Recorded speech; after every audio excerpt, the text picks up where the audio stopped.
Perkenalkan, nama Senur Aini dengan NIM P0712412068 dari Prodi Sarjana Terapan Kebidanan Pros Profesi Bidan. Di video ini saya akan membahas mengenai proses hematopoiesis, anatomi dan fungsi bagian darah, pembentukan sel darah, dan sirkulasi darah. Bagian pertama membahas mengenai hematopoiesis. Hematopoiesis adalah peristiwa pembentukan sel darah. Sel darah yang dimaksud di sini ialah sel darah merah yaitu eritrosit, sel darah putih leukosit, dan keping darah yaitu trombosit. Nah, lebih spesifiknya puncak hematopoietik atau hematopoietic stem cell atau biasa disingkat HSC yang berada di dalam sumsum tulang merah. HSC ini bersifat pluripoten alias memiliki kemampuan untuk berdiferensiasi menjadi banyak sel, diantaranya sel darah merah, sel darah putih, dan platelet. Pada saat hematopoiesis, awalnya HSC berdiferensiasi menjadi sel CMP atau Common Myeloid Precursor yang merupakan prekursor sel darah dan sel CLP atau Common Lymphocyte Precursor yang merupakan prekursor limfosit. Sel CMP akan berkembang menjadi sel MEP atau Megakaryocyte Erythroid Precursor atau sel platelet progenitor yang akan berkembang menjadi megakaryosit dan berkembang lagi menjadi platelet atau trombosit yang berperan dalam proses penggumpalan darah ketika terjadi luka. Selain itu, sel MEP juga berkembang menjadi BFUE atau Burst Forming Unit Erythroid yang merupakan erythroid progenitor. Kemudian menjadi CFUE atau Colony Forming Unit Erythroid, Proerythroblast, eritroblast, retikulosit, dan akhirnya menjadi sel darah merah atau eritrosit. Sel darah merah yang matang akan meninggalkan sumsum tulang dan memasuki sistem sirkulasi untuk mengedarkan oksigen ke seluruh tubuh.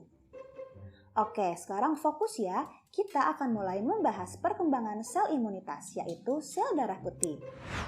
Sel punca yang akan berkembang menjadi sel darah putih terdiri dari 3 komponen, yaitu limfoblast, monoblast, dan mieloblast. Limfoblast akan berkembang menjadi limfosit, monoblast akan berkembang menjadi monosit, sedangkan mieloblast akan berkembang menjadi neutrofil, eosinofil, dan basofil. Untuk lebih jelasnya, yuk kita simak bagian berikut. Sel CMP atau prekursor sel darah akan berkembang juga menjadi GMP atau Granulocyte Monocyte Precursor yang merupakan prekursor leukosit. GMP akan berkembang menjadi 4 tipe sel yaitu basofil, eosinofil, promyelosit yang akan berkembang menjadi neutrofil dan monosit.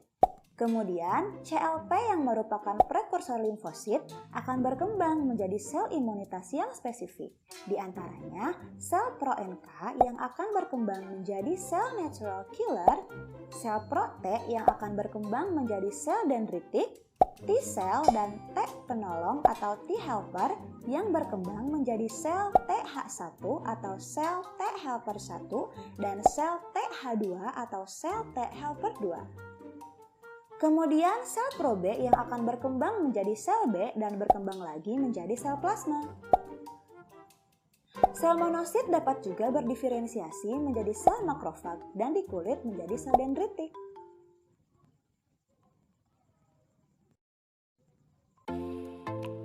Anatomi dan fungsi bagian-bagian darah. Anatomi darah. Apa itu darah?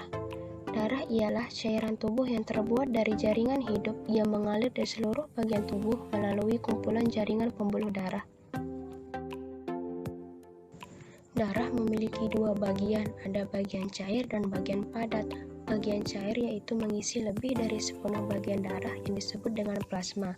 Bagian padat yaitu terbuat dari sel darah putih, sel darah merah, dan trombosit. Fungsi sel darah.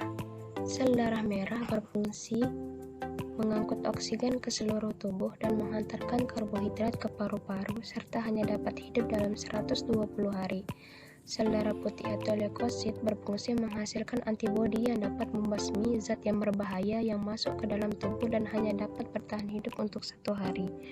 Trombosit atau keping darah berfungsi untuk memproduksi gumpalan darah jika terjadi luka atau goresan dan bertahan hanya 6 hari. Pembentukan sel-sel darah in utero bayi dan anak. Sistem hematopoiesis. Dalam rangka mengembangkan embrio, pembentukan darah terjadi pada agregat sel darah di kantong kuning telur yang disebut pulau darah. Seiring berkembang berlangsung, pembentukan darah terjadi di limpa, hati, dan kelenjar getah bening. Pada anak-anak, hematopoiesis terjadi di sumsum tulang panjang seperti femur dan tibia. Pada orang dewasa itu terjadi terutama di panggul tempurung kepala, vertebra, dan sternum. Sel pembentuk eritrosit adalah hemositoblas, yaitu sel batang mieloid yang terdapat di sumsum tulang. Sel ini akan membentuk berbagai jenis leukosit, eritrosit, megakariosit, atau pembentuk keping darah. Setelah 20 hari, sel-sel darah merah menjadi rusak dan dihancurkan ke dalam sistem retikulum endotelium, terutama dalam limpa dan hati. Sirkulasi darah janin, bayi, dan dewasa. 1. Sirkulasi darah pada janin. Peredaran darah janin atau intrauterin berbeda dengan sirkulasi peredaran darah orang dewasa, di mana peredaran darah janin itu terjadi pada paru-paru yang belum berkembang, sehingga oksigen diambil dengan perantara plasenta. Sistem peredaran darah pada janin dimulai ketika pada saat darah yang kaya akan nutrisi dan oksigen dialirkan dari plasenta menuju janin melalui vena umbilicalis kemudian menuju hati.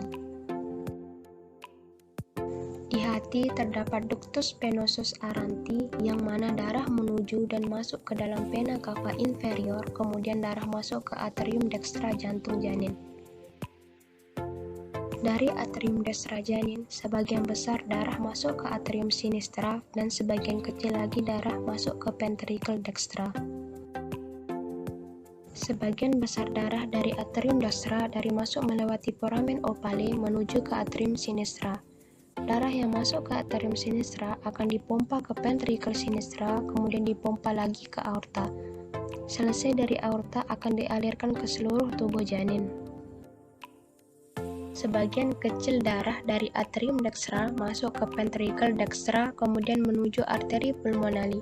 Dari arteri pulmonali hanya 15% darah masuk ke paru-paru yang sedang berkembang, kemudian darah tersebut keluar melewati vena pulmonalis. Selebihnya darah dari arteri pulmonalis melewati ductus arteriosus botali kemudian menuju aorta descendens. Darah yang mengandung karbon dioksida akan dialirkan melalui arteri umbilicalis kemudian menuju plasenta untuk dibuang melalui pembuangan tubuh ibu. Begitu sampai seterusnya.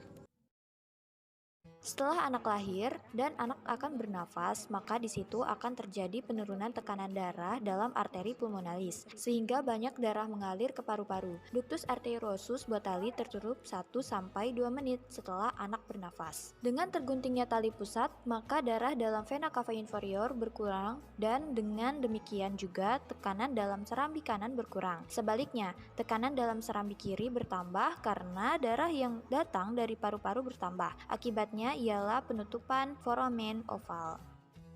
Lalu, bagaimana perbedaan dengan sistem peredaran darah pada orang dewasa atau pada bayi yang berada di luar kandungan? Yuk, mari sama-sama kita simak penjelasan berikut ini. Yang pertama, sirkulasi sistemik. Sirkulasi sistemik adalah sistem peredaran darah manusia yang mencakup seluruh tubuh dan berlangsung saat darah bersih yang mengandung oksigen mengisi serambi kiri jantung. Darah bersih yang kaya oksigen ini mengalir menuju jantung setelah melepas karbon dioksida di paru-paru. Setelah berada di serambi kiri, darah akan diteruskan ke bilik kiri jantung untuk dialirkan ke seluruh tubuh melalui aorta. Darah yang mengalir melalui aorta akan terus mengalir hingga bagian paling ujung di seluruh tubuh. Nah, setelahnya darah akan kembali ke serambi kanan untuk mengalami proses pembersihan darah. Sirkulasi pulmonal. Sirkulasi pulmonal disebut juga sirkulasi paru, merupakan sirkulasi darah dari jantung menuju paru-paru dan sebaliknya. Peredaran darah manusia dalam siklus ini berlangsung pada darah yang mengandung karbon dioksida dari sisa metabolisme tubuh kembali ke jantung melalui pembuluh vena besar atau vena cava. Darah kemudian akan masuk ke serambi kanan dan diteruskan ke bilik kanan jantung. Kemudian dialirkan ke paru-paru melalui arteri pulmonalis untuk ditukar menjadi oksigen. Darah bersih yang kaya oksigen ini akan masuk ke serambi kiri jantung melalui vena pulmonalis untuk diedarkan ke seluruh tubuh. Jantung juga membutuhkan asupan oksigen dan nutrisi untuk bisa berfungsi dengan baik. Nutrisi untuk jantung ini dialirkan oleh darah ke otot jantung melalui pembuluh arteri koroner.